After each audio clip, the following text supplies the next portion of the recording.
This is That Video Game Podcast, episode 606 for June 3rd, 2019. Ramshackle, Spaceship. It ain't airtight. Why am I using a screwdriver to start this?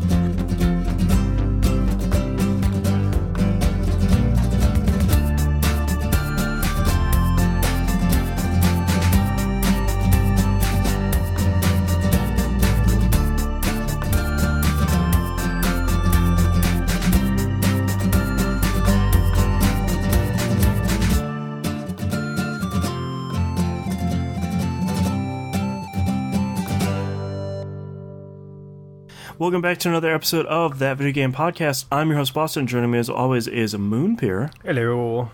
And the Nymph. Hello. Quick plug here at the beginning. Oh god, it's almost E3 time. So No. Don't say the cursed two letters or the letter. E3. The specter approaches. As has been customary on the Discord server, we now have the E3 2019 channel. As such, as we are getting older and getting more and more busy, a lot of us don't have time to watch the live streams as they happen. I'm usually the only sucker that is because I have to do the show notes. But we have a channel over there. Keep all your E3 stuff in there so we don't have any spoilers happening in the main thread. But we will talk about it. E3 starts this time, literally right now, next week. So, not episode 607, but episode 608, we will cover all the E3 stuff. The dust will have settled, everything will have come out, and we have all the trailers and all the live streams captured and all that, and we'll record probably 3 hours of E3 stuff. Yep, so. And I usually try and go in as blind as I can. So, the Death Stranding trailer gameplay reveal that just happened is, generally speaking, that's an E3 reveal. And they even talk about something being shown at E3. But I haven't seen that because it's 2 weeks before the show, and I'm just going to ignore everything and then see what shows up at the show itself. You're just going to see that trailer again in 2 weeks. So. Yeah. The question is, whose stage do I see it on? I think you know which one you see. I haven't even seen the trailer yet. I just saw the picture of Kojima holding up the collector's edition. Yeah. That was special. Yeah, we'll talk about Death Stranding very shortly in news stories, but so E3 is right around the corner. So get ready for that in a week and then 2 weeks. Yep. Heaven help us. Yeah. All right, let's get into what you've been playing this past week, Moonpeer. Okay, start with the most recent one, Sniper Elite version 3. I think it's just Sniper Elite 3, but there's so many of these games now. I literally beat the co-op campaign today with my wife. Is this the remastered one that just came out, or? No, that's the Sniper Elite 1 remaster, I think.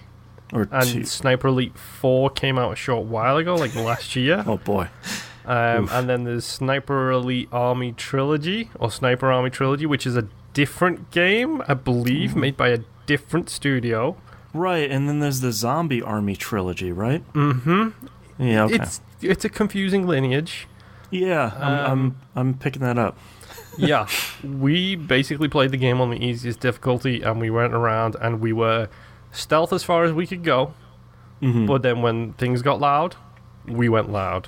So it's one of those games where when it's on the easiest difficulty, you can literally get shot at by a tank, and it takes away one segment of your 6-segment health bar. So I was like, okay, sure. We're just gonna sit here and take all of these bullets like wonderful, wonderful people.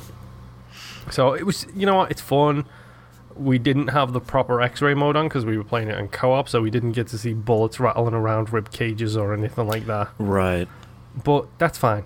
I don't need to see lungs getting exploded every single time I shoot somebody. I don't. Yeah. I did do, I think it's Charlie's challenge, which is to do a gonad shot from 100 meters away. Right. Sure, I will take that achievement for that ridiculous shot. That's fine. Right. But it's a fun game. The controls are awkward and very, very squirrely. Like, it's a little awkward to play, but at the same time, I don't care. We're going in with high-powered rifles and shooting people in the dome. It's got that satisfying, really loud sniper rifle shot noise when you fire, And then it's got that satisfying wet thud when it actually makes contact with people. Right. So you know what? I'm perfectly okay with playing this on casual. I might go back and do it on authentic just for poops and giggles. At least see what it's like. Oh, what it's like is, here is the wind, here is your elevation. Now do math and figure out where you need to shoot. That's what it comes down to. It's a little ridiculous. It's one of the few first-person shooters where you have to do math. Like, that's kind of ridiculous. But also amazing if you want to play it that way. But there's just the worst German accents in English ever. Like, the worst, because all of these games seem to be set during World War II, because that's when you get the legendary sniper things. And there was a moment in one of the missions where I literally said to my wife, I bet you this guy's about to get Saving Private Ryan. And he did. And it's a little tropish and predictable, but it's stupid fun. So yeah, who cares? It's Sniper Elite. Everybody knows what they're getting into at this point. Okay, what else? Dead by Daylight. I only played a little bit of Dead by Daylight this week. Didn't manage to play any multiplayer games, mostly because I was off the machines and in bed usually by 11:30 this week, so no late nights for me, unfortunately. No late nights with the killers? No. Any news about them killers? They're scary. Just the one killer, actually. No, they're all killers, dude. It's really... I've been watching a lot of Hot Fuzz lately. Hot Fuzz is a great movie. Any luck catching them swans? Go away. It's just the one swan, actually. Just go away. Especially considering you're quoting, I think that's Stephen Merchant as well, who's like 9 feet tall. Mm-hmm. Like, that's a great movie. But moving on. It's Dead by Daylight. I've talked endlessly about this so far on the show. Play the game. It's great. Yep. It's on Game Pass, and the DLC is extraordinarily cheap for a lot of them. And they're always doing like little sales for the bonus characters. The ones you might struggle with sales on are the licensed people, because they're licensed people, and usually that's more expensive. But no, it's Dead by Daylight. It's fun. I like running around and killing people and putting people into a dream state and hearing the 1, 2, Freddy's coming for you thing. And I think I've decided that the most OP killers in that are specifically killer skills. Freddy's got one where literally if someone's in a dream state and they are more than 20 meters away from you, you see them. Like, you literally see people's outlines. Wow. It's a little overpowered. And there's another one who's a nurse. And no matter where they are, if someone is being healed, you see them. Jeez. It's like, if you put the time in to be a killer, you can be incredibly overpowered. But the same could be said about the survivors too. Like, you can do the same thing with them. Please see my wife's level 700 Dwight Fairfield for an example of how to unlock every single perk in the game. But it's just a good backwards and forwards. The one downside to it is I did get trapped in a 45-minute match with a killer who just didn't want to kill us and was just putting us down, picking us up, basically trying to get as much experience as they could. My wife came up with the idea that they're probably going for the achievements, because there's an adept achievement for each character, basically. You have 3 unique perks per character, a bunch of generic perks on top of that. And if you are a survivor and you use only that character's 3 unique perks and then escape, you get an achievement, and it's like Adept Meg, Adept Dwight, Adept whatever. Right. You do the same thing for the killers, except they changed the killers thing now, where you need to get a merciless victory with the killer, which means you have to get so many points in, like stopping people from doing the generators and so on and so forth. Like, there's basically on the XP bar, there's 2 pips. And I can usually get halfway through the killer's like rating bar every match, no problem. But that extra 4 things to get to that second pip is so difficult. And now you have to hit that second pip to get the killer's adept achievement. Oh wow! So you think they were just farming for that? Yeah, farming the chasers, farming whatever it was, just so they could try and get to that second notch, just so they can get the achievement. I should probably go and check that person's gamer tag and see if they got that achievement. Because if not, then like, you'd be pretty upset. I know they played as the Huntress, and they also sent me a message right afterwards saying GG, which I get more messages playing Dead by Daylight than I do with anything. It's like, GG, you suck, trash noob, so on and so forth. Like, one of those are good at least. I just get so many messages, and there's a lot of people on there who, if you're doing dailies, people understand it. Like, I think I was a killer and playing against like 4 people, killed 2 of them and then 2 more, and they were playing in an odd way. So I literally just sent them a message and I'm like, are you guys achievement hunting? Right. And they responded like back to me like, no, dailies. So I chased one of them around for 2 minutes to let them get their daily done, and then the other one I let them heal themselves over and over again to get their daily done. And then we ended community helping community. It is, and killers helping killers. And it's one of those things where it's like the people who play that are either genuinely nice people or they're Destiny players and just a-holes. Yeah. Hey, most Destiny players are okay. It's just the Gambit players. I don't know. You play Destiny, so I don't believe that for a second. How dare you? Coach Jamal in chat actually asked, is there any reason to play Friday the 13th if you had Dead by Daylight? No. Yeah. I mean, Friday the 13th, unfortunately, because that lawsuit it's pretty much dead. It's dead in the water right now. And honestly, it's the fact that it's a 13-person lobby, which you could probably still jump in and get 13 people, but then you're looking at 13 people trying to all work together to make the goal.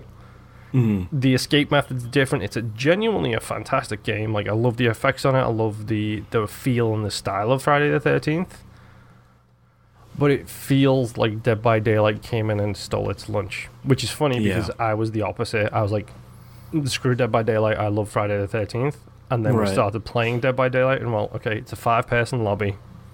It's quick. The matches don't have to go forever. It's a fun little game to play in short bursts, and you can be in and out relatively happy and relatively quickly as well. I think Dead by Daylight's the way to go. Just because you don't like, even just a lobby, like a 5-person lobby versus a 13-person lobby is something. 13 is nuts. Plus it's on Game Pass now, and it was free on PS4 a couple months ago. And let me tell you, if you're playing as a killer, now that it's on Game Pass and it was on PS Plus, let me tell you all about the scrubs who don't know how to play, and you can just mow them down. Yep, get all those blood points. I feel bad because I'm a pretty good. I'm an above average killer in that game. I just need that on a bumper sticker. I'm an above average killer. But I'm not bad at the game by any stretch of the imagination. But yeah, you can tell when someone's only just started and you're just like, dead. It's almost as if I was a killer and T-Bomb Rocks was a survivor. I love you, T, but you suck right now because you don't have the experience in the game yet. Right.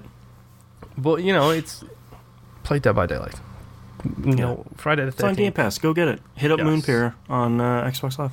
Yes, exactly. That's my name and that's my gamer tag.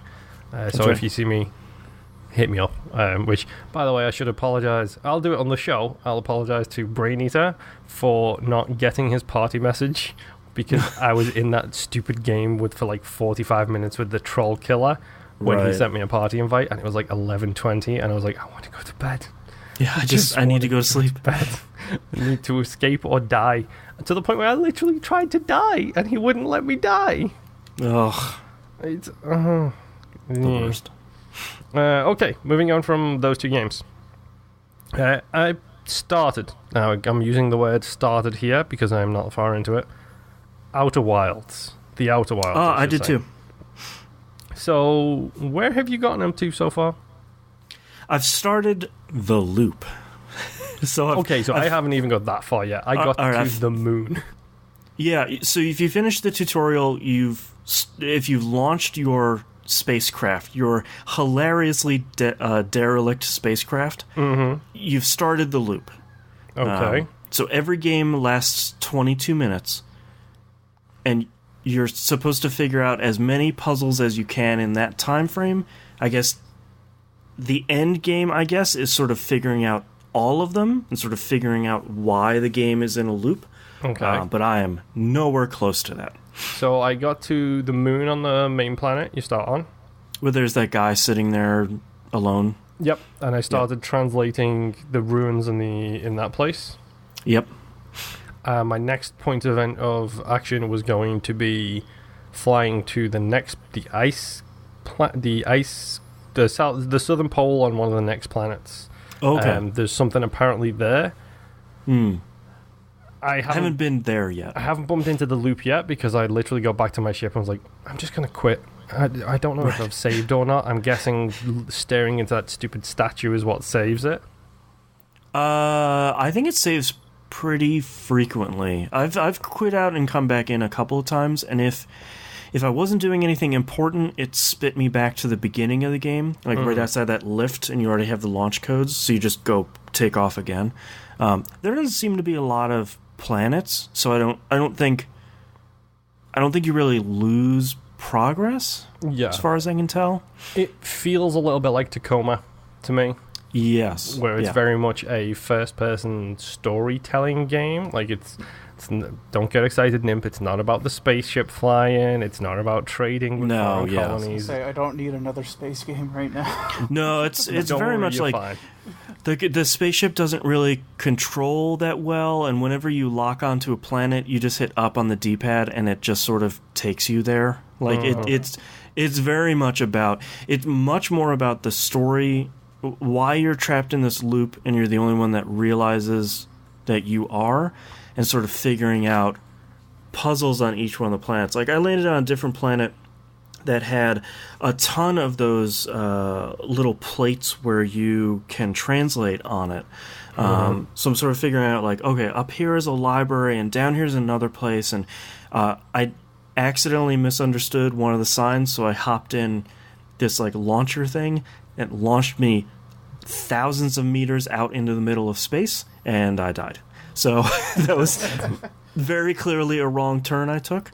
I broke but that's my okay. ship. Like the very first time I launched it, I broke the landing gear.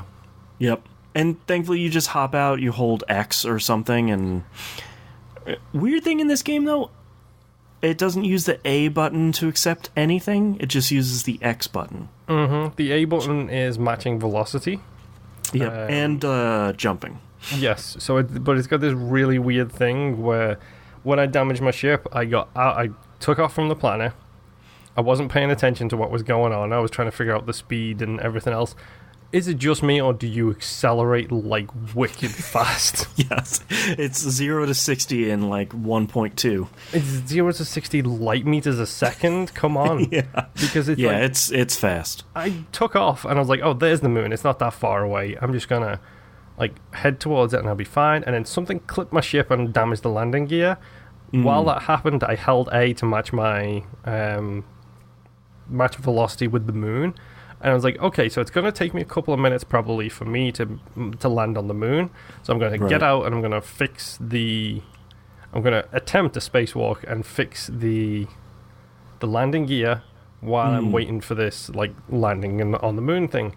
I got out my ship, I started to fix the landing gear, and then fell flat on my back onto the moon, and then the ship landed on top of me.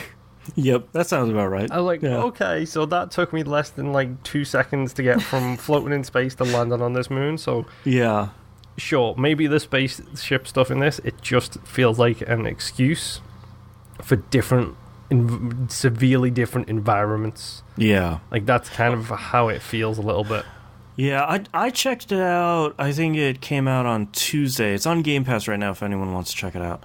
I checked it out immediately, and it doesn't control super well on a vanilla Xbox One. Runs not great. But there's something about it. It's got some style.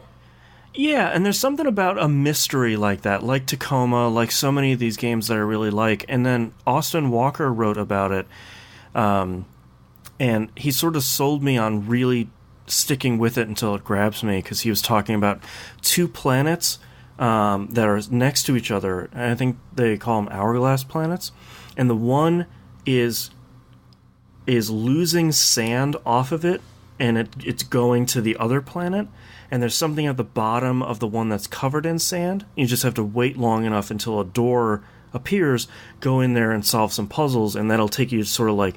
There's that...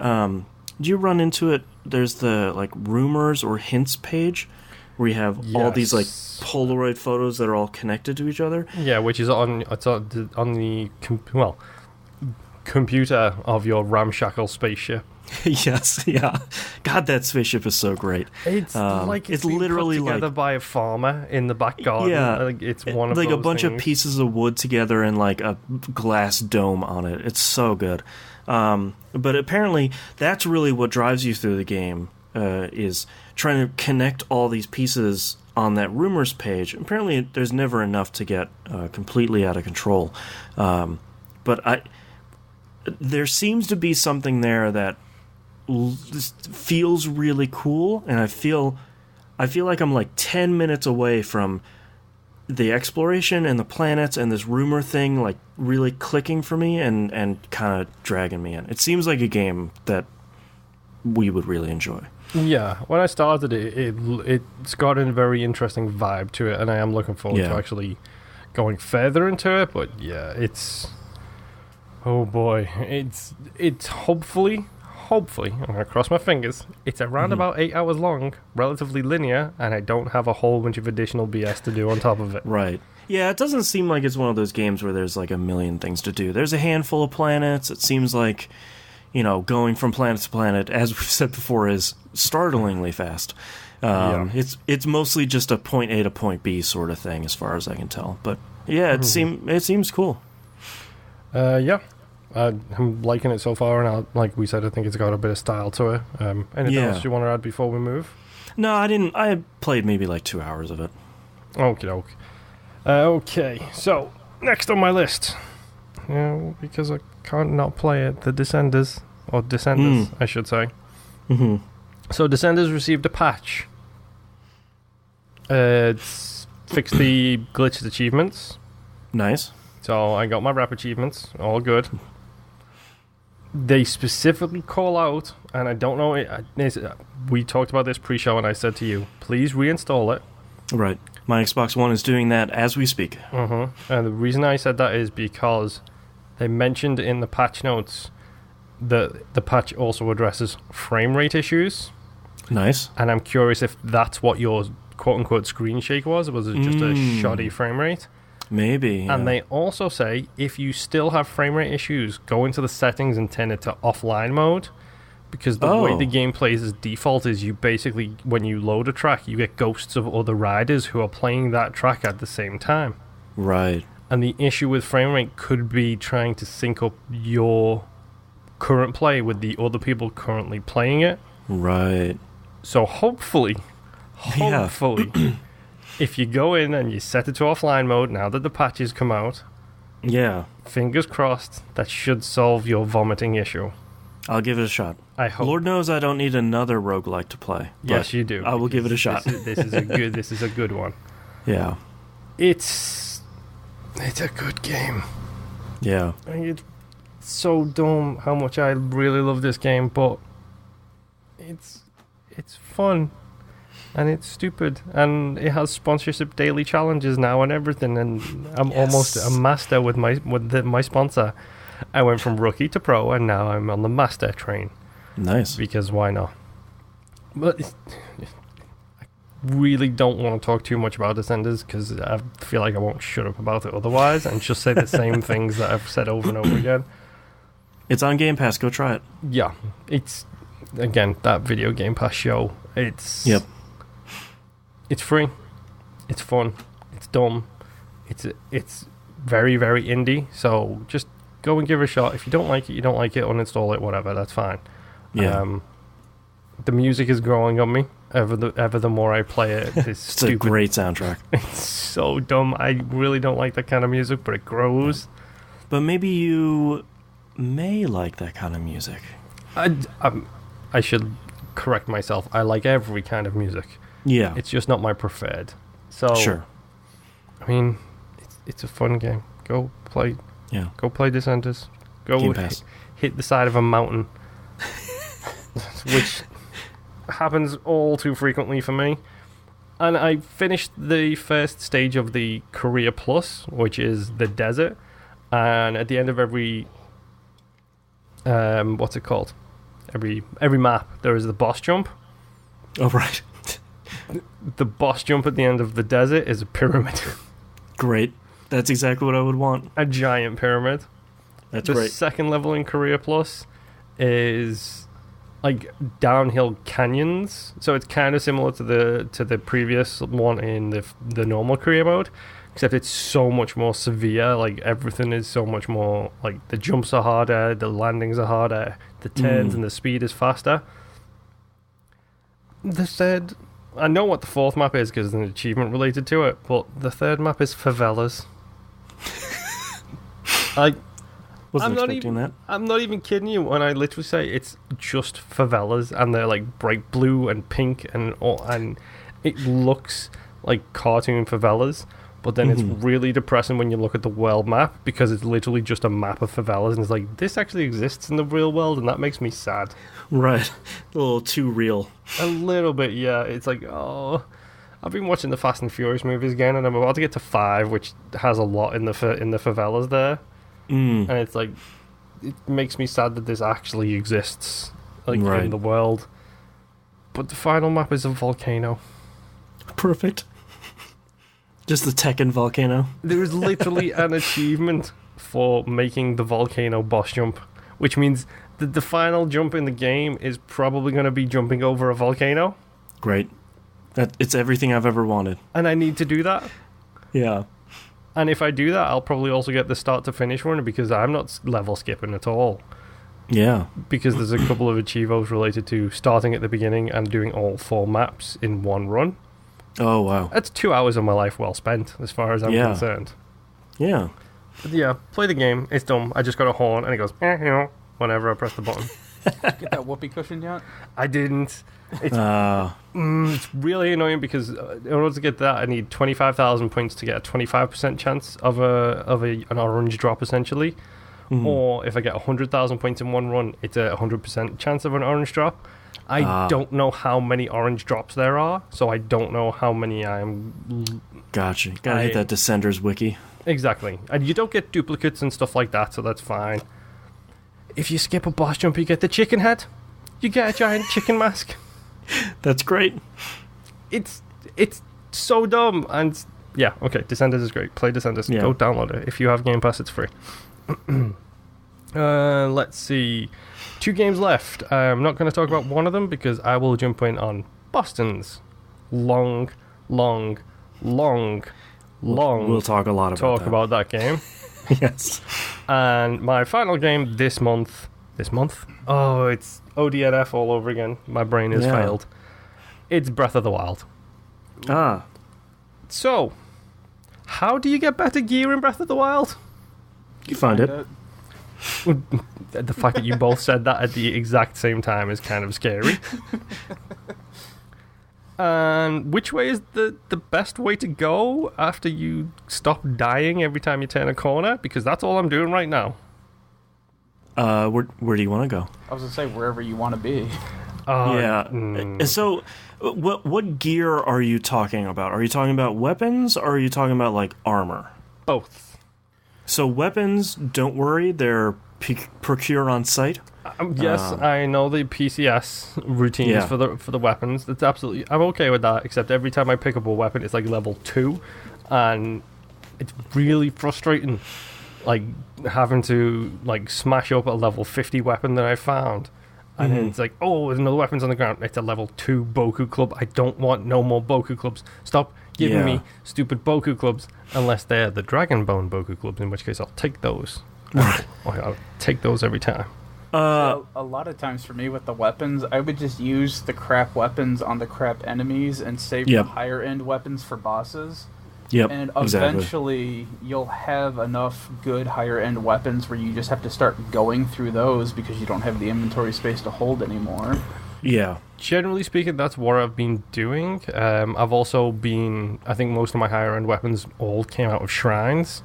Because I may or may not have gone on an exploration tirade and just a case of see a tower, go to a tower kind of thing. Yep. Which, it's fine at all, except the tower I had my eyes on for the longest time. It was the one just out of reach, right next to Hyrule Castle. Right. And it's surrounded by bloody guardians. Yep. And there is no way to get to that thing without getting shot with the lasers, which I'm too low gear to deal with them right now. Stupid lasers. You can get to it. You just have to stealth really well. I tried. Yeah. I tried. You didn't try hard enough. I did it all the time. I tried. You have to embody Solid Snake. Exactly. I did. I was doing a little whoop whoop whoop through the grasses and everything, and like I got up to a certain distance of it, and then like one of the guardians spotted me on one side, so I stealthed my way around it to the other side and was like, oh, this is good. And then I got halfway up it, and then a different guardian spotted me and shot me dead from halfway up the side of this tower. Yeah, a lot of the things that I would run, because if I remember correctly, there were trees, like little tree groves randomly, and then there's just like an open plain. Yep. So you basically have to get to that last tree grove, spot where all the guardians are at that point, and you just have to make a run for it, and then you activate that shrine, and then you get inside of that shrine. I did it. I mean, I've got like right next to that tower there is a shrine, which I've got that shrine fast travel pointed to now, so I can go and attempt the tower whenever I feel like it. But every time I do, those guardians have killed me probably at least 20, 30 times at this point. It's like, okay, I hate those guardians. I'm just going to explore elsewhere for now. Yeah. So I started at the tutorial place, and then I went east, and I got the Kakariko village and that kind of stuff. Yep. And then I did a downwards loop across the southern parts, very quickly running into people in the direct south one. They're way too high level for me. But I got the towers on southeast, south, southwest, so I now know where the Gerudo place is, and that's really cool because I love that red mesa desert kind of stuff. I just love the way that thing looks. Now I am on my way north again, but I'm skirting to the right of Hyrule Castle and heading up the path to the stables, which it looks like the stables all basically form a big circle around the castle. Yeah. I think so, yeah. So I'm basically making my way to the next stable, and at the same time trying to like jump on any towers that I can see at the time, and hopefully get some more stuff. I did just make it to the Zora's domain. Okay, yeah, that was the one I was going to recommend, because Gerudo you should probably save to last. That has a dungeon. There's only 3 dungeons in the game. That has one of the dungeons. I think that's one of the harder ones, and I think you need an outfit to get into the Gerudo town. I think the Zora's domain is probably your best bet for the first area. You can make potions, because you're not going to get that outfit. I think you can buy one part of the outfit in the town. I think so. The rest of it you get after completing, I guess, the dungeon or whatever. But there are potions that you can make for extreme climate, like heat and cold and all that stuff that last, I think, like 2 or 3 minutes. I was talking about the one to get into the town. I don't want to spoil it for Moon, but... Well, you're obviously talking about the Sheikah outfit, probably. No. It is something different, but... Okay. Yeah. I don't like the fact that you don't get rupees through cutting the grass anymore. Because it's a bummer. Anyway. Yeah, rupees are few and far between. My notes here incorrectly spelled say it's a rupee dessert, when actually I mean it's a rupee desert, because there's no rupees anywhere, and it's really, really frustrating. Yeah, it's a weird thing to come into with Breath of the Wild. They change so much, and I think so much of it works, but you'll talk to people and they'll be like, yeah, it's only 200 rupees. And it's like, I've got like 15. Like, where am I supposed to be getting these things? I literally saved up everything I possibly could just to wake up that stupid horse shrine for it to tell me that it can bring horses back from the dead. I don't have any dead horses. You made me waste 1,000 rupees to wake you up, so you do nothing. You useless, stupid horse spirit. Go away. Did you find the house that you can buy yet? I did not. Oh, that was a cool quest line. Yeah. I mean, I've got a whole bunch of different ones. I've got this stupid woman who's in love with the ball, which is interesting. So I'm taking photos of everything and trying to save my 3 Guardian photos. I still haven't bumped into a flying one. I've got the big ones. I've got the little ones. I don't have a flying Guardian yet. To show that woman who's like romancing the ball on the beach down in the southern area. Yep.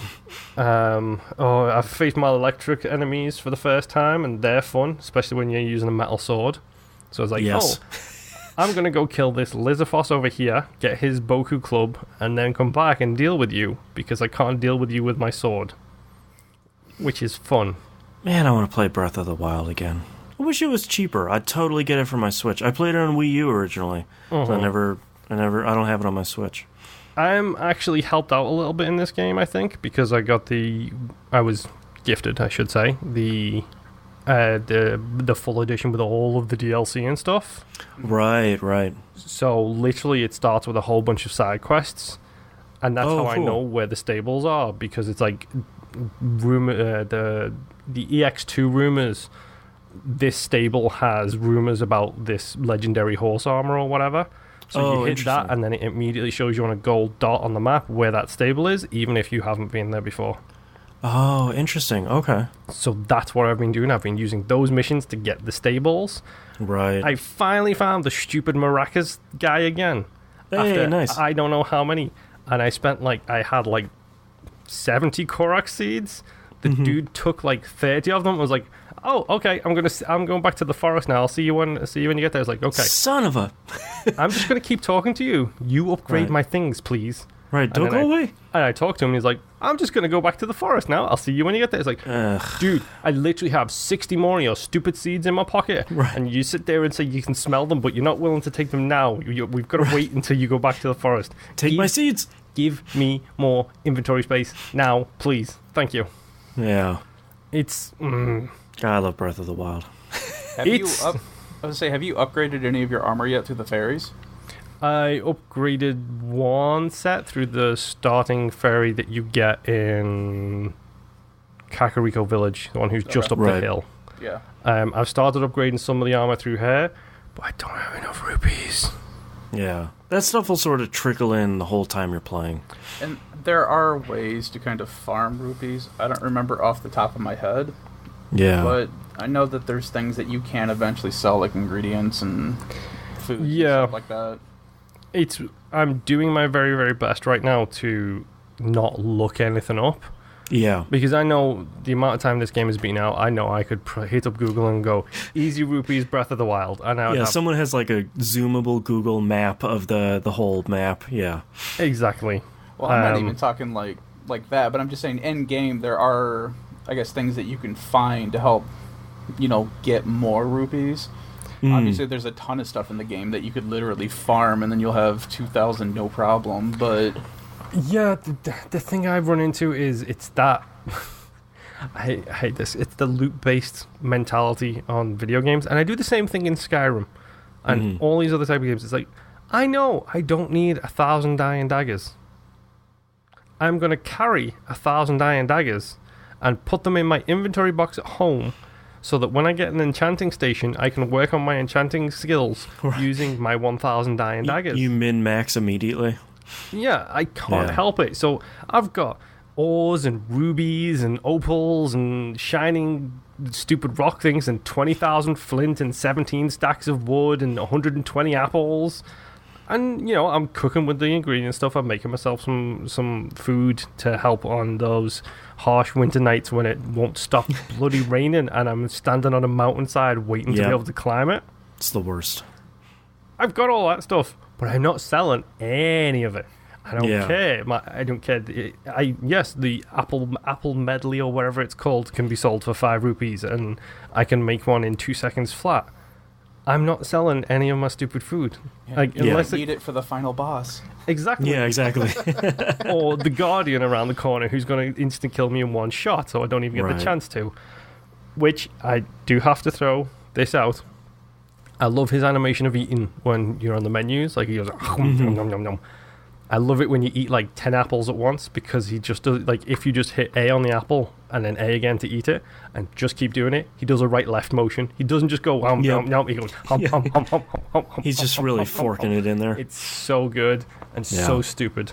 I liked it with the cooking stuff too, where you go to cook and you add ingredients, and all of a sudden he just starts adding more and more to the load that he's holding before he just drops it all in the pan. Yeah, I like this huge amount of stuff he has in his arms. Yeah. Yeah. There's so much great stuff in this game. Like, genuinely great stuff. I did play it undocked. Okay. With the Joy-Cons attached to the side of the Switch. Yeah. It's almost impossible for me to play it that way. Yeah. Really? Because I just can't.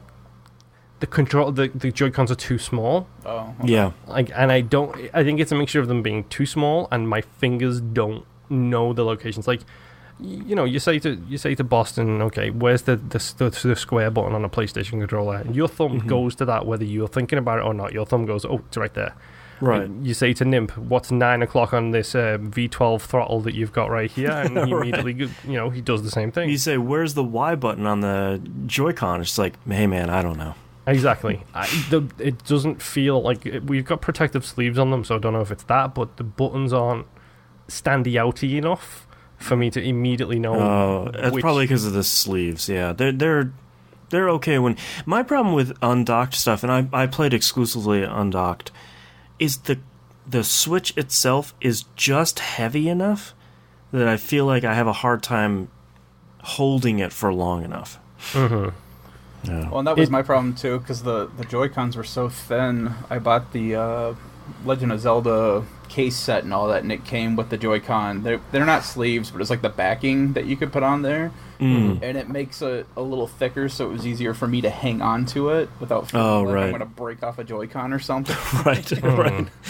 And the top bumper buttons are so impossibly small as well. And I have one of my Joy-Cons, the bumpers don't work correctly. Yeah. It's maddening. I mean, and don't get me wrong, I think it's a decent enough design. Like, it feels good to play them, but at the same time, it's like, come on, guys. I'm a big boy. I need a big boy controller. Where's my Nintendo Duke controller? And moving between all three consoles, the button mappings being different is insane. Kostramal in chat says, so not that portable, not a Switch owner?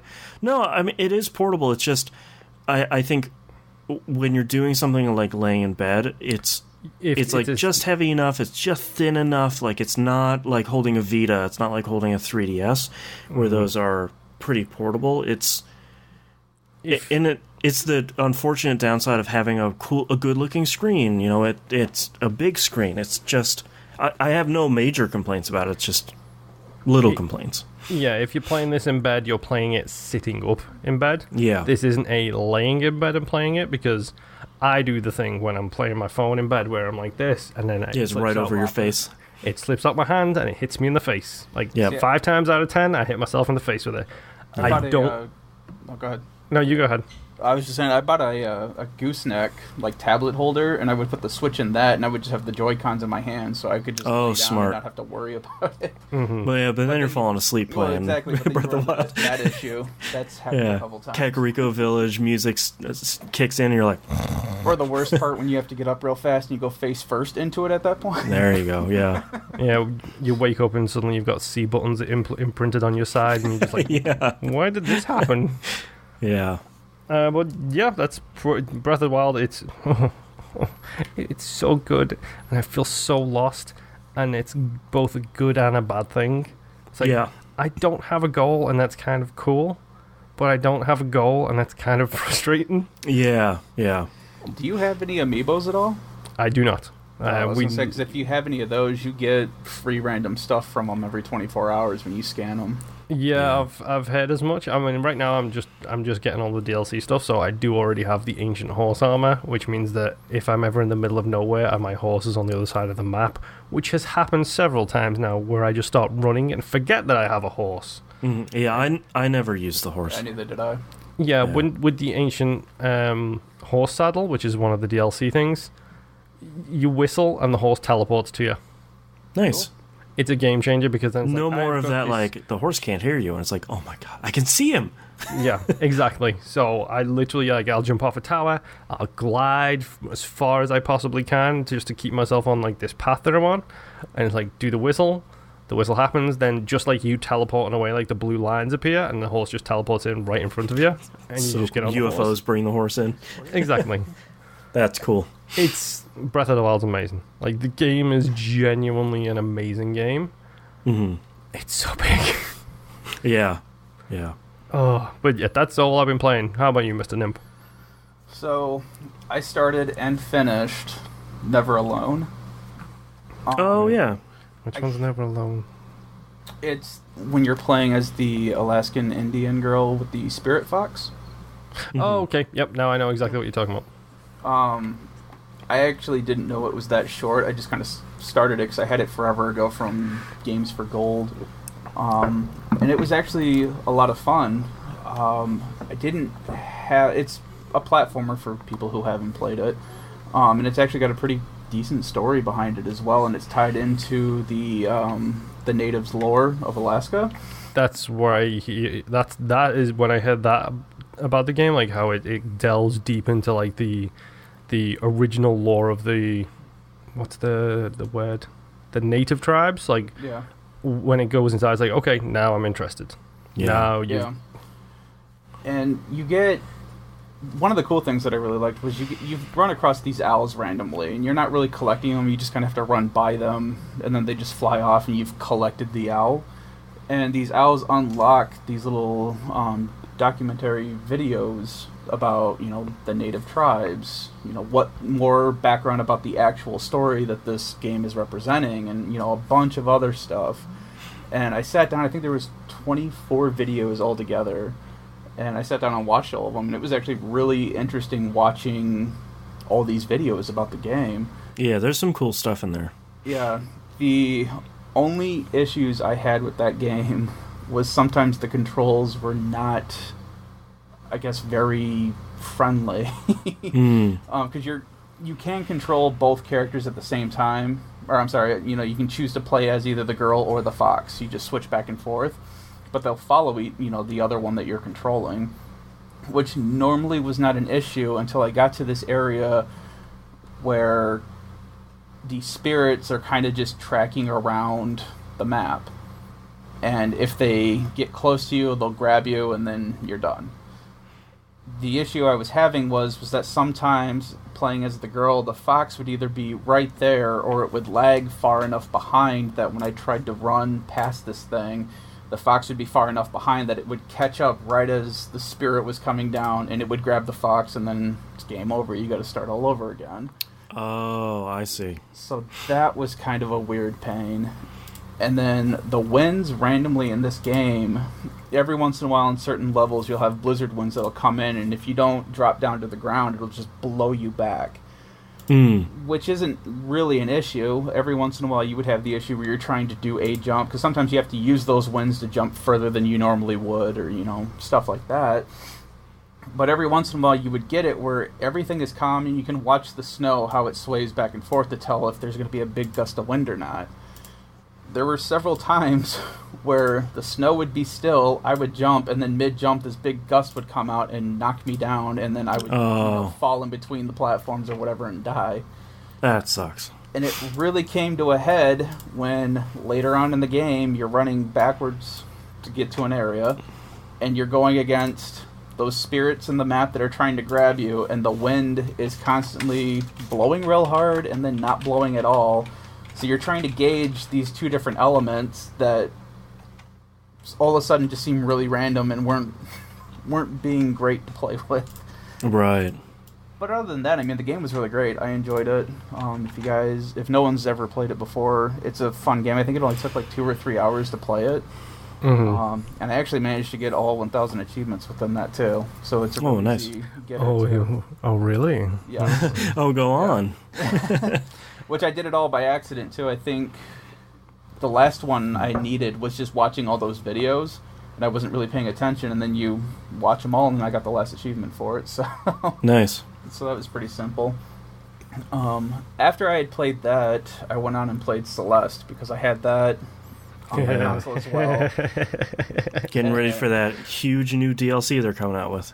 Well, it is also a platformer, but a completely different kind of platformer. Yeah. Yep. This is more hard. Super Meat Boy. Exactly. Yeah. And I played it for a bit, and I was just dying left and right. And then I had seen that they had an assist mode. I was like, all right, I'm going to turn that on because unless I play this for hours on end, it's going to be a while before I get anywhere in this game. And the game, even though you're not dying all the time because you can turn on God mode, I think there was something else it turned on too. I don't remember. It's like the additional jump. Yeah, you can turn on additional jumps, slow movements. Stamina was the other thing. Yes. Right.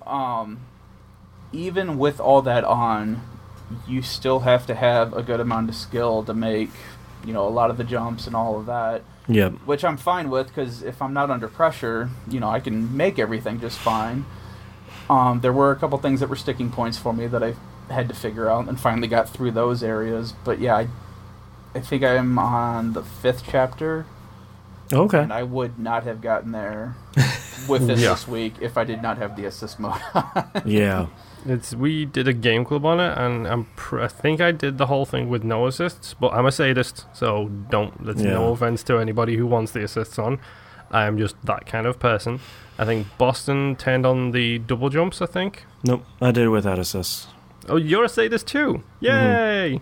Yeah, there was something about Celeste that really clicked with me, and I again, we talked about this so much in the game club. If you need the assists, please turn them on. There's certainly nothing wrong with it, and they do the great thing that I wish more games did, where you can finish the game with the assists on. It's not one of those like, oh, you played on easy mode, now you don't get to see the last chapter or anything. Like, none of that.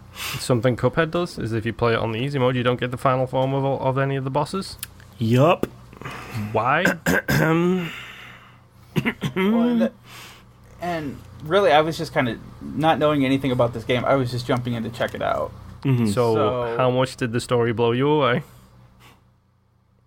I am intrigued by it. Yeah. Out of curiosity, spoiler-free-ish, but what was the last thing that happened? Because I can't remember which chapter was which. I just finished the... oh, crap. Not the elevator ride.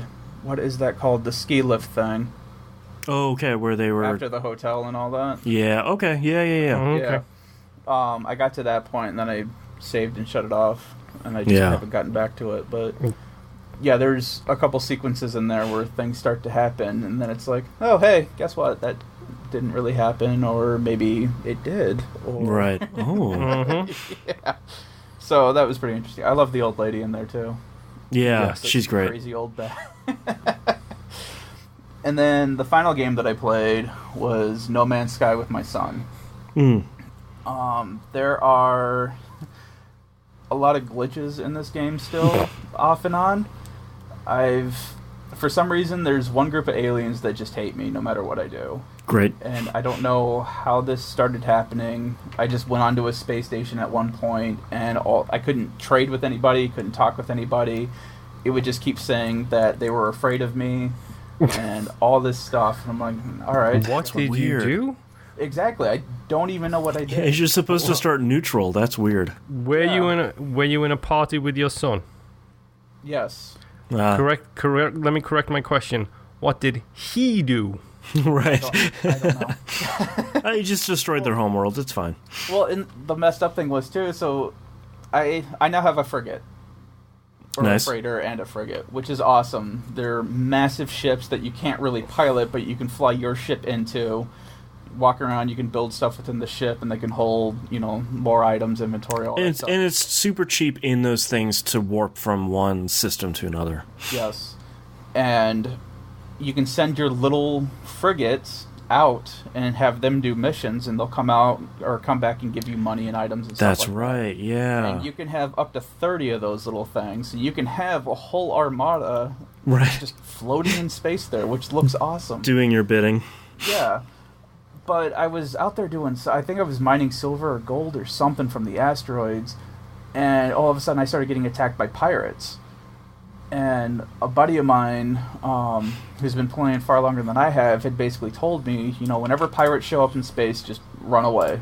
Don't even try to fight them, because a lot of times the controls are difficult to fight them and all that. Mm-hmm.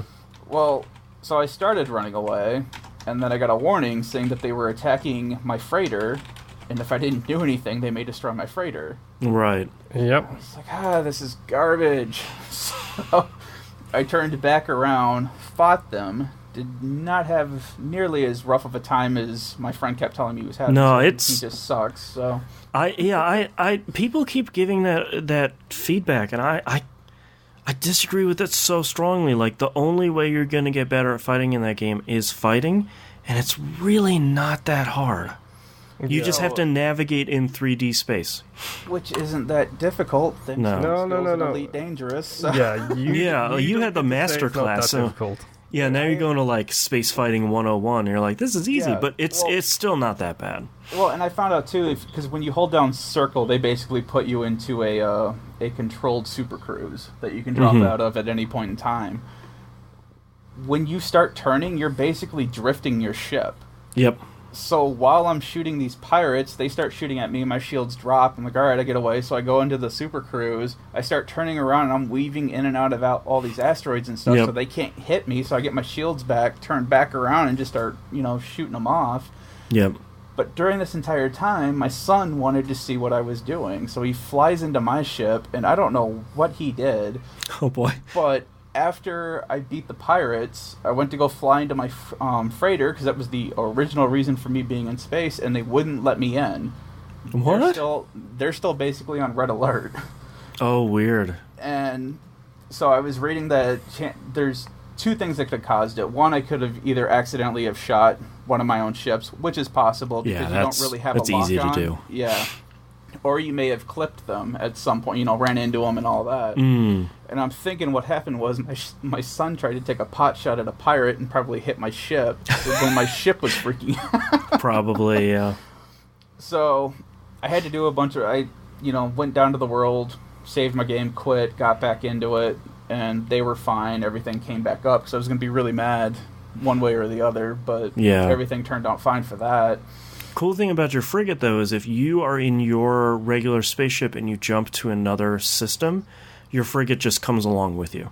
You have to summon it now. Oh, you have to summon it now? Yeah. Bummer. It was always cool when you'd land, and then, like, right in front of you, there was just all, like, 30 ships just all coming in at the same time. It's still that cool, because you have to pick... It's basically like summoning the ship, but you get to pick an icon, and it shows, like, a wired outline of the freighter. So you can pick where it comes in, and I've done it before where it warps right in front of me, and it does the whole Star Trek thing where all of a sudden ships just start popping in. Yeah, they like zip in. Yeah, it's cool. So that looks really sweet.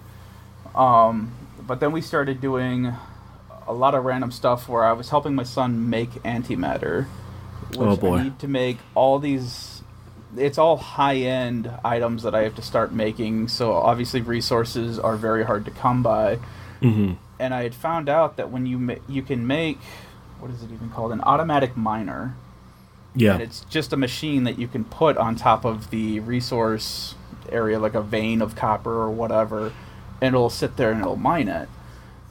What I didn't know when I put it down is that it'll mine it infinitely. All you have to do is just give it carbon to fuel it.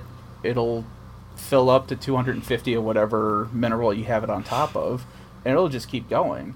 Oh, wow. Which is great, because when you use the terraformer to mine out ores like that, it completely gets rid of that spot, and they never come back. So I now have about 5 of these things on 3 different worlds, and I have a steady supply of things that I need. So you've turned this into Infinifactory? Yes. Yeah. And I inadvertently have my son further in his game than he should be. Because he still cannot use the teleporter at all, or I guess like the portal or whatever, so you can warp in between different portals. Right. It won't let him use it, because he hasn't gotten far enough in the game where it allows him to use it. Interesting. So I've been trying to help him with that. I made him a bunch of antimatter so he can get to his scientist, but then when we look at his map, his scientist is like 500 light years away. Mm-hmm. It's like, man, your ship isn't going to make that at all. At most, his can go 100. Oh, okay. And even with all the resources I have, that is a lot of things that we have to make so he can make it. Yeah, without an upgraded engine, that's a lot of... Yeah. That's a lot to cover. So that's kind of a pain. I'm going to try and see how I can help him out with that.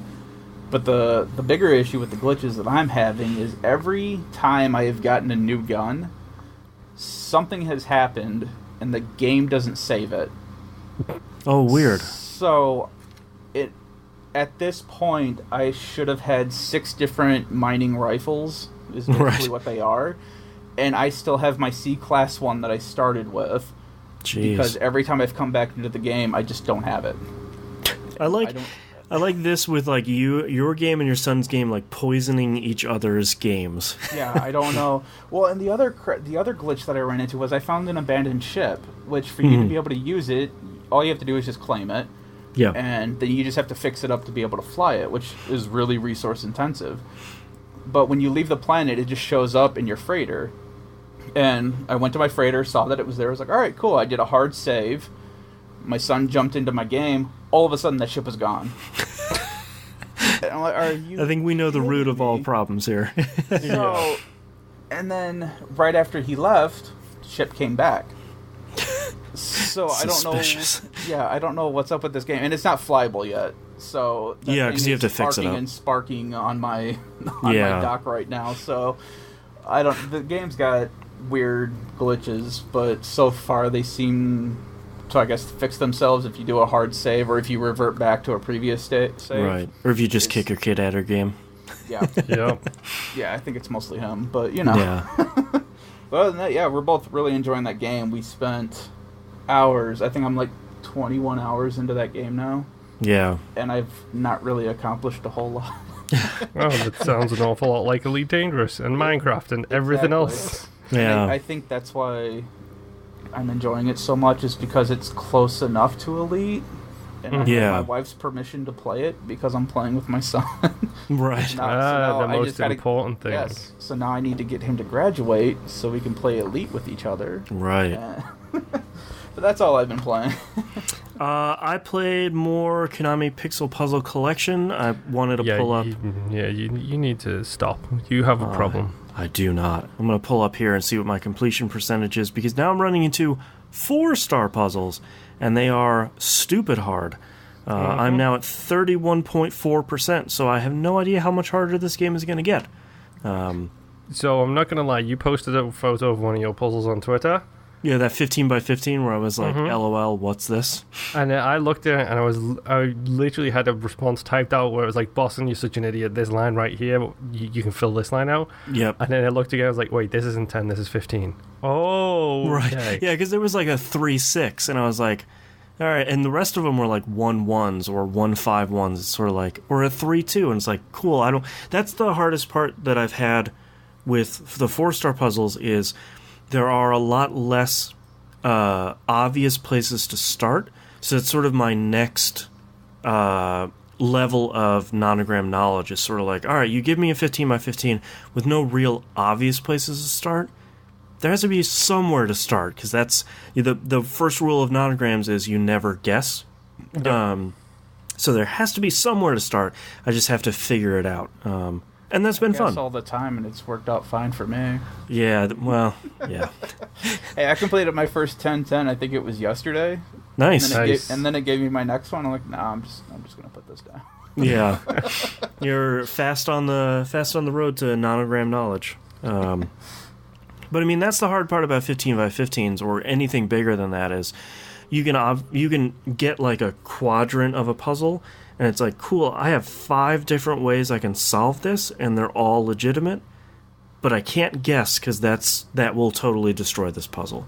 So I think the difference between you and I is you see that, and you're like, oh, cool, and I'm like, oh, no. Yeah, well, I really love starting, like, even with just one little block, and it's sort of blossoming out from there, because you can quickly make... As you're blocking stuff off, you can figure out, oh, well, this 5 will only fit here because I'll have the other stuff filled in. Like, I just love nonograms. There's something about them that really just click with me.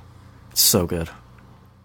I'll talk about the other game last. A couple of milestones in Destiny 2 here. Now that the new season starts on Tuesday, and Bungie has a super cryptic live stream about the future of Destiny 2 that's happening on Thursday that I'm trying not to think about because I'm pretty pumped about it. It's called Destiny 3. No, they're very clear about the future of Destiny 2, which I think their language around that is very much... They're clearly saying, look, we know you guys are expecting Destiny 3 in November because that's how we did it last time. We don't want to do that again, so we're going to talk about it super early. I'm expecting another annual pass. A 2.5 maybe? That'd be fine. That's basically where we're at now. So, well, I mean, because wasn't that what... oh, wow, it's been a while. The one that you got from one that started with a C, the big boss. Crota? Yeah, there you go. Wasn't that what Crota basically was? It was like a 0.5 kind of leap. Because I think that was the Taken King was the big. Yeah, their big deals. Yeah, that was very much like, all right, Destiny 1, here's the next step, and then Destiny 2, and that's what Forsaken was for Destiny 2. That was the, like, all right, 2 more planets, whole bunch of big, like, that's when Gambit came in. That was very much, they call them Comet releases. They're the big releases that are not full games, but it's the big DLC releases. Yeah. Let me just a shot in the dark here. Sure. How about if they rename Destiny 2 Destiny? Destiny Forever, the Destiny. Yeah. Destiny 8 on its side. Hello. That'll be the reveal trailer. Destiny 8. Whoop, and a big old Destiny like brr, brr, brr, you know. Anyway, they could just call it Warframe, whatever. Yeah. There you go. Yeah. So I got my 2 pinnacle competitive PvP weapons this week, Recluse and Luna's Howl. Didn't play a lot with Luna's yet. It's a hand cannon. Not great with hand cannons in Destiny 2, but I need to get better with them because of a drop I got later in the week. Recluse is stupid good.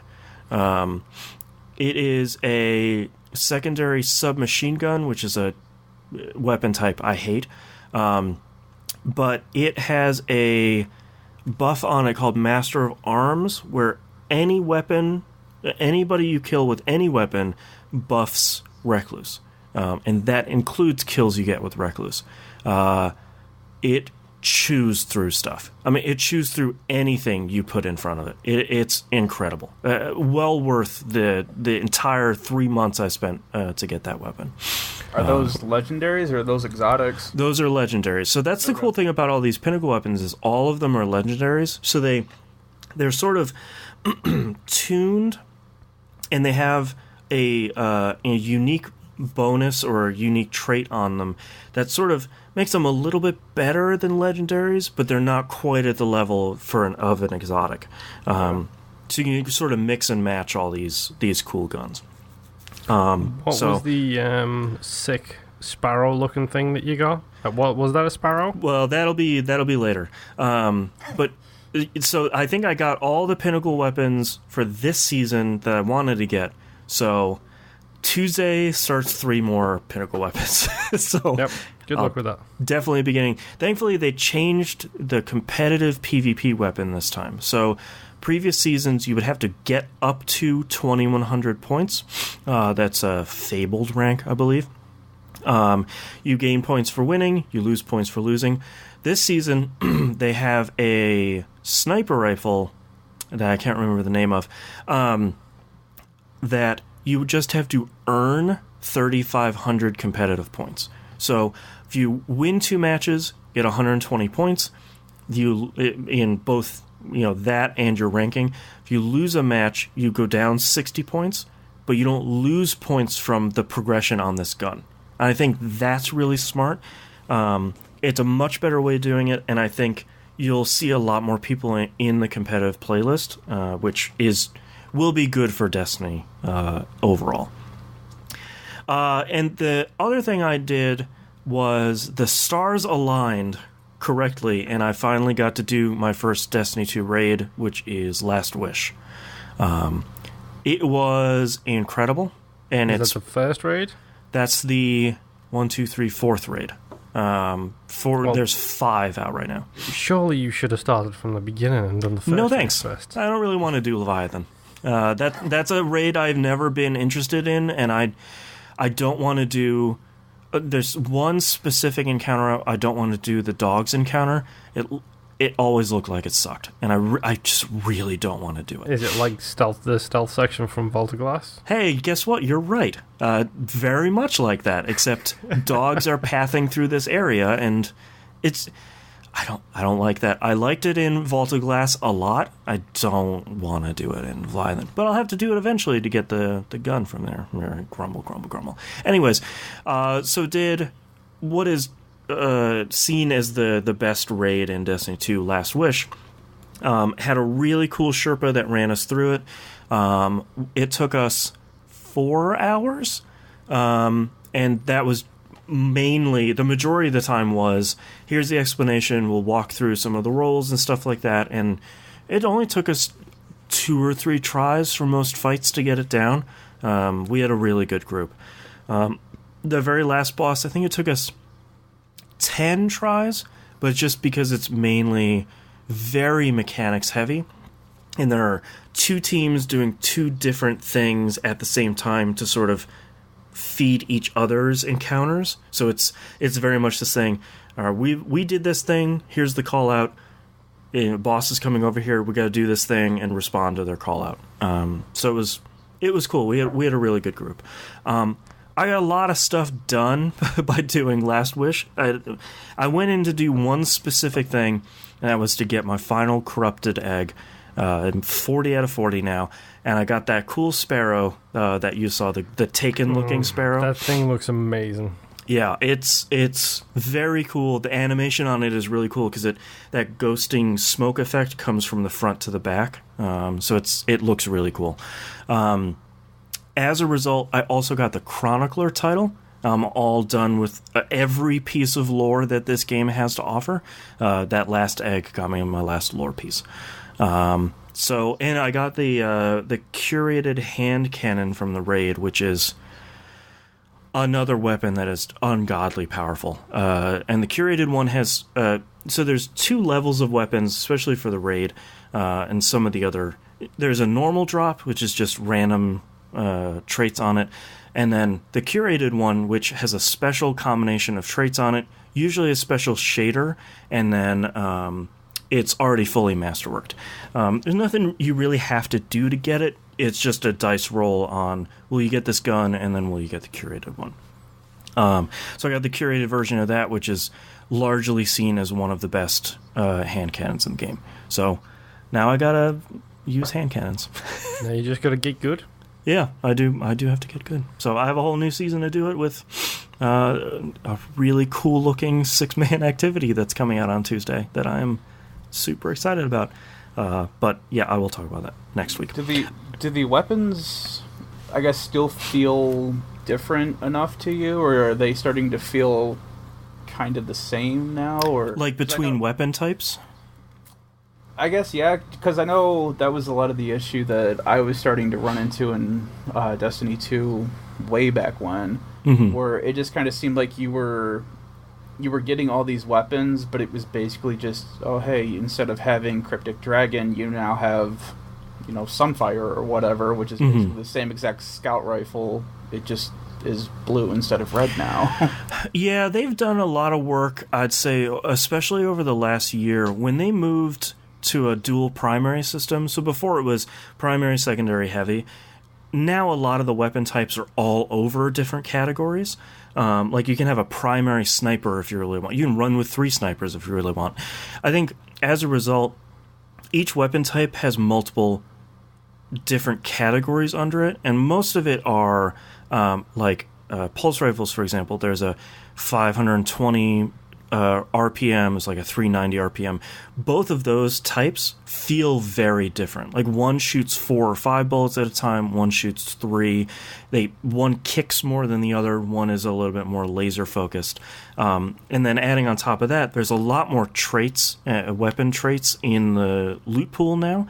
So you can really get a gun where the traits complement it or it complements your playstyle. And I think they've been tuning a lot of stuff. So a hand cannon can't shoot at the distance that a pulse rifle or a scout rifle can. Because that's not what you're not going to be shooting like that. And I think they've tuned a lot of stuff to feel way better like that. Because that was a problem at the beginning of Destiny 2 was like, cool, this hand cannon is shooting across the map. That's not fun to be on the other side of. And then why would I pick a scout rifle? Because that doesn't matter at this point. Yeah. Did they ever do more? Because around the time I stopped playing was when they were talking about, I guess, doing like skill trees for weapons. They did a little bit of that. Now with random rolls, you can get each category. There's usually like four columns of traits on the gun. Each column can have 2 or 3 different options in it. So like your ammo type, your view sight, your trait on it, what the bullets do, that sort of stuff. Exotic weapons also have exotic catalysts on them now, where you get them as a random drop from stuff. You do something special, and then it boosts that exotic even more. So there's a bunch of different options for that, yeah. Okay. Yeah.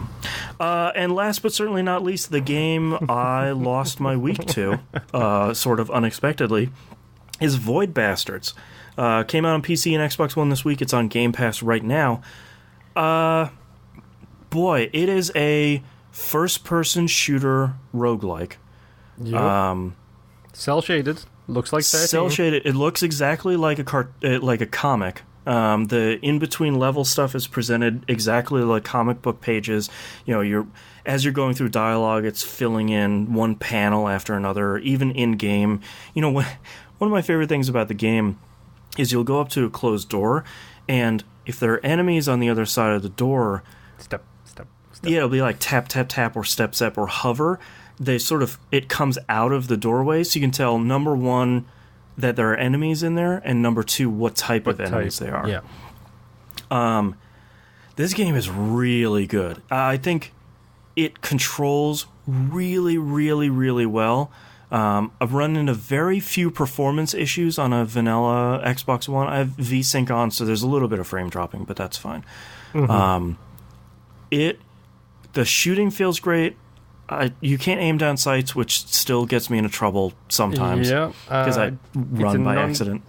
It's also a non-conventional control scheme, which takes a little getting used to.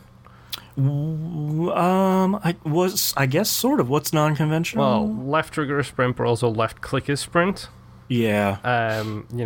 Right trigger is shoot, but right stick is crouch, and B is crouch. I don't use the clicking and the sticks because you don't really need to. Yeah, true. I do because I like sprinting with clickies. I don't like the left trigger sprint at all. I don't sprint in general because it alerts so many of the enemies. Yeah, unless you're running on carpet. I constantly, which that matters in the game. Which it does, yeah. Oil slicks are still my favorite. Oh God. I get myself into trouble by holding left trigger to look down the sights. Yeah, you're and then sprinting directly at the person I'm trying to shoot. Yep.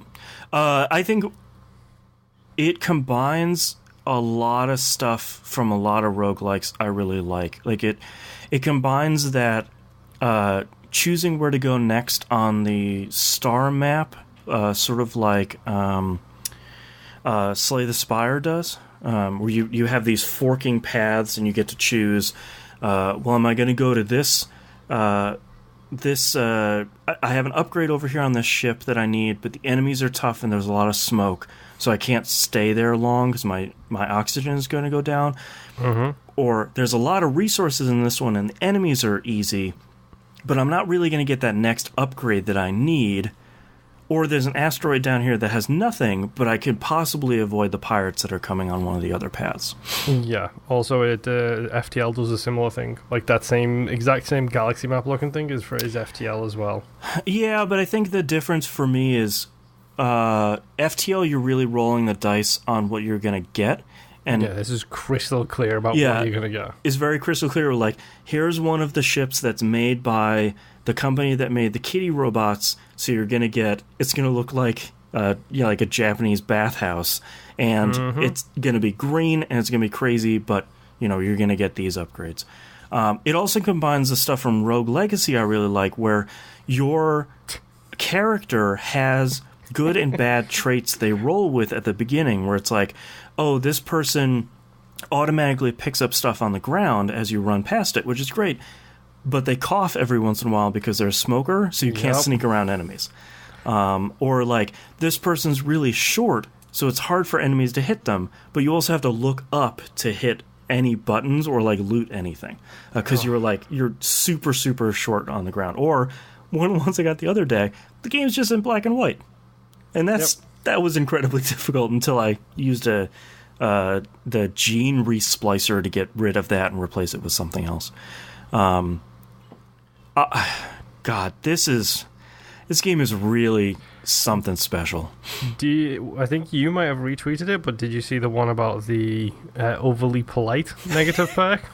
Yeah, explain that one. Yeah, so there's a perk called Overly Polite where your character only refers to the enemies as their last names. So instead of like a juvie, it'd be like Mr. Smith or Mrs. Jones or something like that. Like Mrs. Peeper is one of the security cameras. Yeah, it's really good.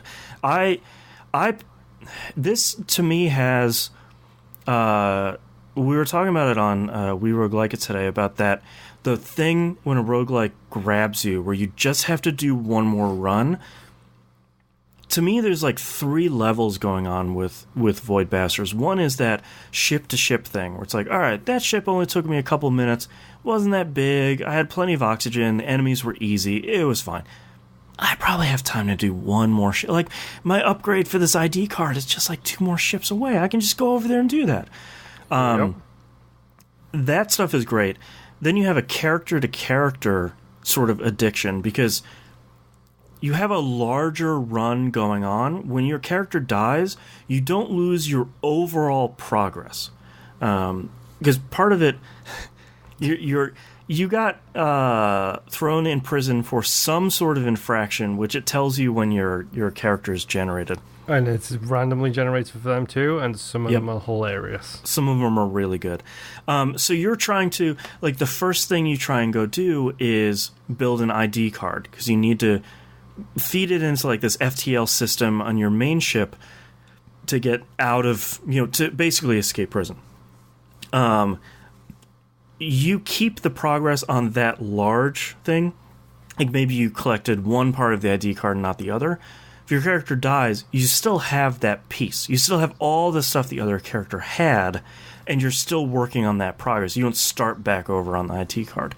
So when you finish the ID card, next thing you build is the HR computer. I've built that, the HR computer, and then I'm almost done with building the third thing. So character to character matters, because you can buff up an individual character, but if that character dies, they just you respawn, you rehydrate. Sorry. Yeah. they hydrate some goop into It's what's literally that? It's like prisoner paste. Like, basically, yeah. Open up this quick easy meal sachet thing. Yeah. All this pink goop comes out of it, and then it just hydrates this prisoner paste. It's so disgusting and hilarious at the same time. It's really great. Is this the game where they dehydrate the prisoners so that it saves on okay. I think I heard someone on Giant Bomb talking about that. Yeah, the animation is so good. Yeah. And so what's great is when you rehydrate, you just spawn back at the ship you died at, and then you can just continue your journey on from there. It looks great. It sounds great. The enemies are mostly fun to fight. The shooting is great. I'm unlocking stuff like crazy. Just not only guns, but upgrades to those guns and upgrades to my armor. Like, I now get like 75% more oxygen when I go in somewhere, and I slip on oil slicks 50% less. Stupid oil slicks. Yeah, like I've even upgraded to the point where when I die, a defibrillator brings me back to life, so I get a second chance at a run. How much time have you put into it, Moon? Nowhere near as much as you. I'm still on the ID card thing. Okay. I was torn between starting this and Outer Wilds, so rather than make a decision, I put about an hour into each one. I started Outer Wilds first because as soon as this came out, I immediately saw everyone talking about it. It's like, all right, I will probably enjoy this. Let's put in some time to Outer Wilds, and I got through the tutorial on that. But yeah, Void Bastards is free with Game Pass right now. If you're not signed up with Game Pass, this alone is worth the price. Not to mention Sea of Thieves, Dead by Daylight, Crackdown. Descenders. Like there's so many games right now in Game Pass, and Void Bastards is really great. And I can't recommend it enough. Even if you haven't enjoyed roguelikes, or maybe you're looking for one to get started with, and you don't mind first-person shooters, I'd start with this because it's a pretty friendly roguelike as things go. Like, you don't have to start building your ID card if you're on building the third thing and you die. Like, it's really not punishing. I'm playing it on normal, which is fairly difficult, and I've heard easy is pretty easy. Let me tell you about easy peasy and how exactly easy peasy really is. Yeah. Is that the easiest difficulty? Yes. That's great. That's great. It's so simple. Yeah, I feel like normal is probably a little too difficult, especially once you start getting into like the section 3 of the map, because going from top to bottom, as you start going deeper and deeper on the star map, the enemies start getting harder and harder. I'm in section 3, section 4 at the moment, and I don't have enough upgrades to really hang down there. So I've got to farm some upgrades on the higher tiers. But yeah, I wish I could talk more about Void Bastards because I think it's really something special, but at its core, it's a pretty simple game. It is a first-person shooter. You have these tiny little... Well, at the beginning, you have these tiny little dungeons in these ships. You're trying to scrounge as much stuff as you can and get back to your ship before you run out of oxygen. And most of the time, oxygen is fairly... At the beginning, you get like 5 or 6 minutes, something like that. I was getting like 15 minutes, dude, and I'm fine. Oh, you're in the easier difficulty, so you probably get more, which is great. But like now that I have upgrades, at the worst case, I'm getting like 11 minutes, and that's on a pretty normal ship. But yeah, this is really great. I have spent a lot of time with my Xbox One this week between Outer Wilds and Void Bastards, and I have not touched my PS4 that much, which should probably tell you how good this game is. Yep. Yeah, so go get it and go play it. I have a feeling like I'll be playing this for a little bit here. It's worth throwing up mention for the sense of humor in the game. Like, it's got... Yes, it's very funny. Good sense of humor, but it never goes to the point of ridiculousness. It feels just the right side of Borderlands. Like, yeah, where it's heading up to that ridiculousness, but not quite going over that line. Yeah. Like, it's just nice, chill, funny little jokes. Yeah. Like, my guy was put in prison for coughing on an old person. Yeah, like... Or like your next prisoner could be put in prison for eating human limbs in the street. Like, it's just, it's really weird. Yeah. Void Bastards is really great. Go pick it up. It's on Game Pass. If you don't have a Game Pass, get it by this point. We literally talked about like 5 of the games. Yeah, like 5 of our games were on Game Pass at this point. So, but that's all I'm playing this week. So let's take a break.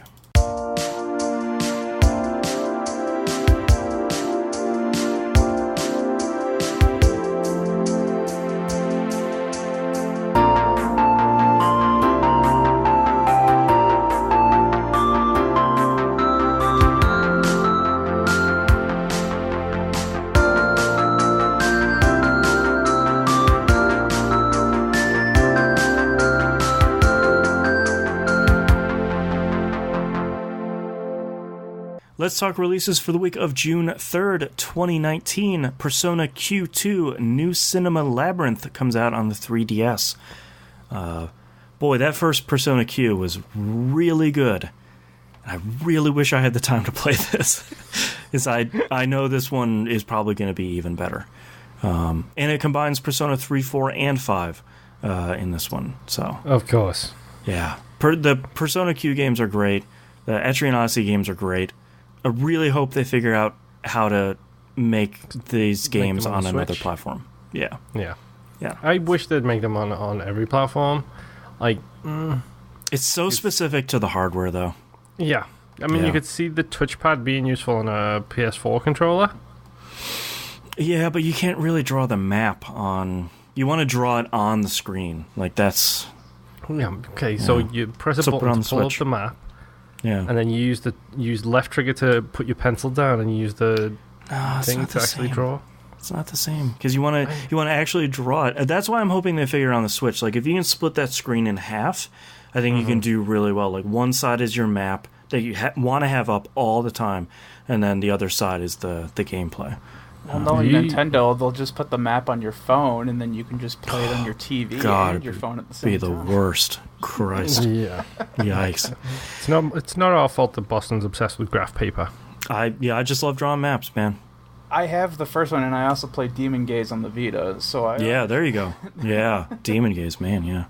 Legend of Heroes Trails of Cold Steel 2 comes out on PS4 and probably PC later. If you know what this series is, you were already playing it. I don't even know what it is.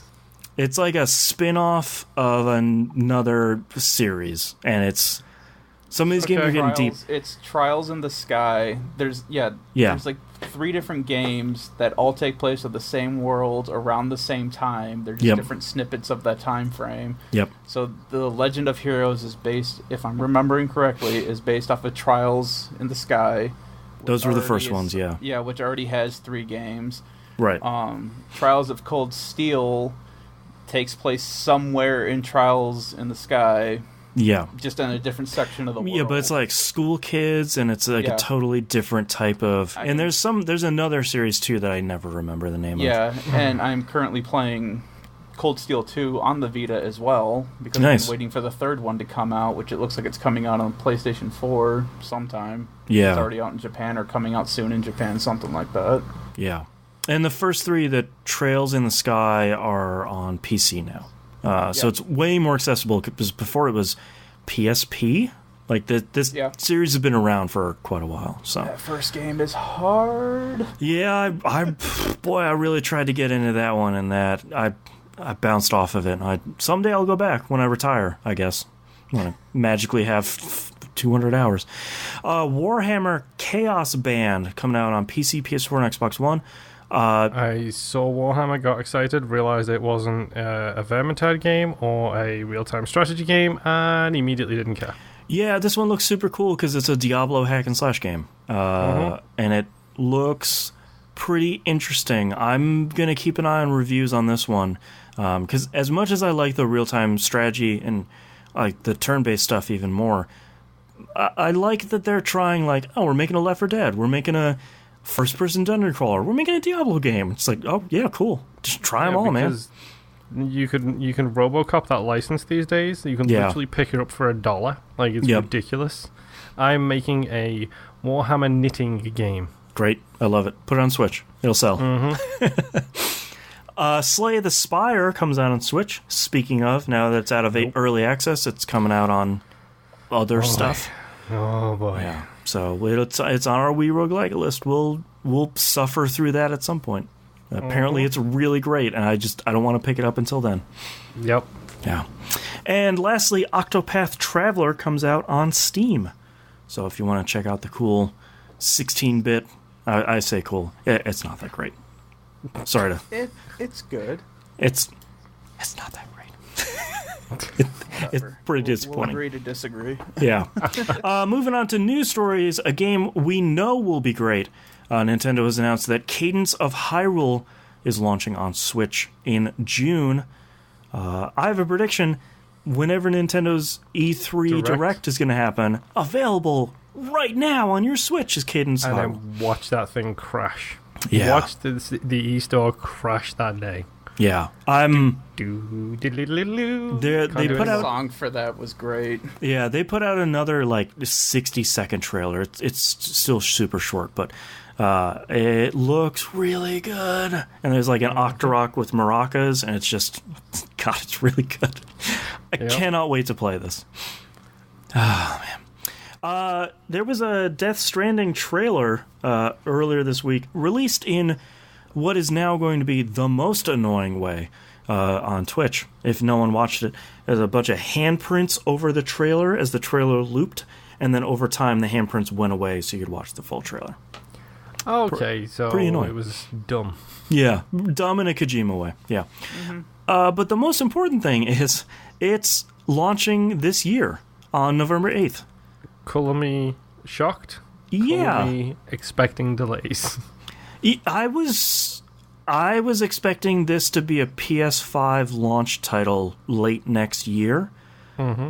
For it to come out on PS4 this November, that is genuinely pretty surprising. Yeah. And on top of that, they put actual real gameplay with button prompts and everything in the trailer, so we have a little bit better idea of how this game functions. You say that, but the Metal Gear Solid 2 trailer had Solid Snake running down a hallway getting chased by floods of water. I mean, if he wants to troll us again like that, I am more than happy to. The Metal Gear Solid 2 trailer had Solid Snake attacking the oil rig. Yep. Not Raiden. Yep. It's not our fault that Kojima is a great showman. Okay. Yeah. He is a fantastic showman. Yeah. He's not the greatest showman, but he is a fantastic showman. Come on, dude. Kojima's crazy. Kojima is crazy. And I think that's part of the kind of crazy that I'll follow. Yeah, and I think that's part of the reason why I didn't watch the trailer. I've seen little snippets here and there on Twitter, as everyone sees snippets of stuff. Part of the reason why I didn't watch the trailer is because I know I'm going to buy it. It's a Kojima thing. It's probably going to be interesting and not play super great, because not all of his games have played super great. Cough Metal Gear Solid 3's original release. Yep. But it'll sure be a ride. And it'll be something something in there will be worth $60, even if it's really just weird. Also, don't name the guy Sam Bridges, for the love of God. That's way too on the nose. Die Hard, man. Die Hard, man. He's the last boss? No, I think Guillermo del Toro is the last. No, which Guillermo is that? Oh, whatever his name is. You talking about Benicio del Toro? No, that's the other guy. Yeah, I'm thinking of Guillermo del Toro, who's in the game in face but not in voice, which, of course, why not? Sure. And apparently they finally put Troy Baker's face in the game. So now he not only voices somebody, but his face is actually in a video game. So he can now quit voice acting in video games. He's made it. Yep. Made it to the top. It's about time. Yeah. And lastly here, Call of Duty Modern Warfare was announced. And normally this would be like, yeah, whatever, it's another year, another Call of Duty was announced. But there's a couple of things that are different about this one. Number one, season pass. Could it be that Activision are learning the error of their ways about 10 years after everybody else? No. Probably not. I mean, I think what they know is that for better or for worse, roadmaps sell games now. So they'll put out a roadmap a couple of weeks before the game comes out. They'll be like, oh man, over the next 3 quarters, here's all the free maps we're coming out with, the post-launch events, the free content you'll get. There's a couple of pieces of 4-pay DLC, but when isn't there? You know, the same thing that every game has been putting out lately. Cross-play between PC and consoles. That would be interesting. Not something I was really expecting to see, but I think... so, to be clear, there's not an asterisk on here. It does include PS4. So, that... From an interesting standpoint, number one, that's going to suck for console players playing against PC players in PvP. It depends on if they segregate the lobbies. Yeah, because they haven't really released details, but... And we know now that I think the Xbox at least does have mouse and keyboard support. On some games, yeah. It's per game, but yeah, something like this will probably have that support, or at the very least, give people the option to say, "Hey, I only want to play against console people. I only want to play against PC people," even if that's not turned on by default. There will be a single player campaign, which did not happen last time, even though it said it would. What's the bet? This is the single player campaign from last year. Probably pretty good. Yeah, I think if you're a betting man, then it's probably that, but they just put it in another game. And cooperative missions return, which is, I think, pretty exciting. They're calling them Elite Operations. Those were pretty fun in the past. Yep. So I'm happy to see those coming back. Well, it makes sense. Last year was a zombies year, so this year is a Spec Ops year. That's right. And then they can sell zombies in 6 months as part of the roadmap. Yep. So, which isn't me being negative. I mean, if they want to put a whole new mode in, yes, sell it. Like, whatever. Charge $10-15 for zombies. A lot of people will play it. $15. I know. I'm trying to be optimistic. It's $30-40 for zombies, and then people play it because I mean, you launched that 6 months after the game came out. That propels people into next November. Keep them around long enough to put in-game ads for the next Call of Duty game. So, yeah, I think that's going to be pretty interesting. They're selling a lot of story stuff about like the Dark Modern Warfare reboot. That's not stuff I'm really interested in. Hey, guess what? Modern Warfare was a dark game. Yeah, remember No Russian? That was pretty dark, everyone. That was Modern Warfare 2. Yeah, but I mean, that's still, I feel like there are a few tentpole moments from some of those games, and I think they're probably trying to recreate that, and I don't think they've done really well in it since Modern Warfare 2. So what's the checklist going to be? Die in a nuclear explosion, like Modern Warfare. Your first character dies in a nuclear explosion, sure. Kill innocent people, Modern Warfare 2. Right. And get your hand chopped off. Okay. Sure. Kill your brother. Yeah, why not? Yeah, so there's 4 guesses at what this dark reboot is going to be. Yeah. All taken from last installments in the Call of Duty series. Yeah, it'll be like a greatest hits. Yeah. All right. We're sort of out of time here because my kid is sort of being a butt about taking a nap today. So we're going to save all the emails and questions from this week to next week. We still have one more week before we do recap for E3 because Microsoft starts their press conference as soon as this show starts next week. So that'll be me.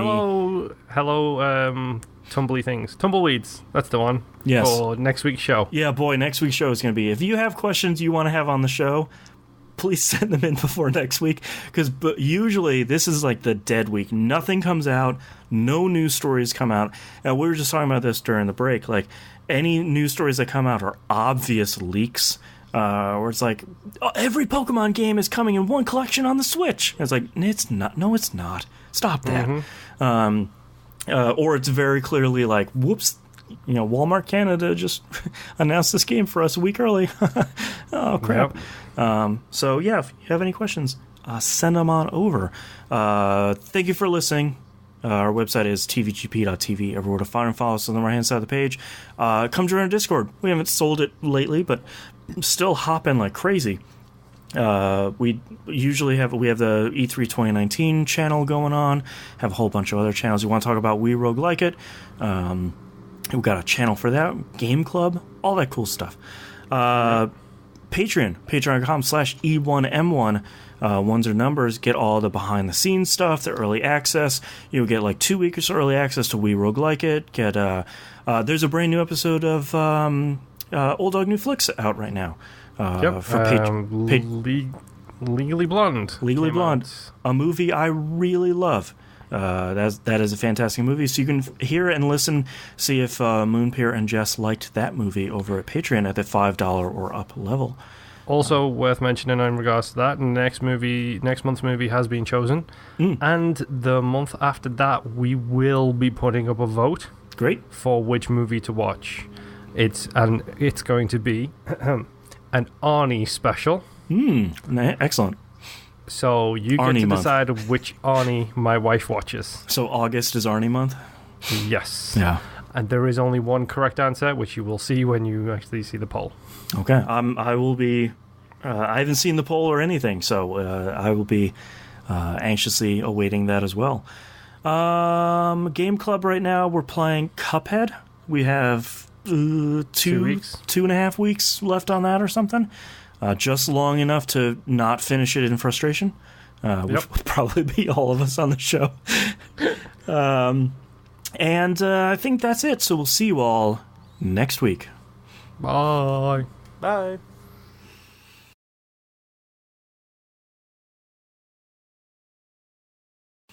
Okay. Nip, hit me with those titles. All right. I have... It's a confusing lineage. When Things Got Loud, We Got Loud. I got that one too. Killers Helping Killers.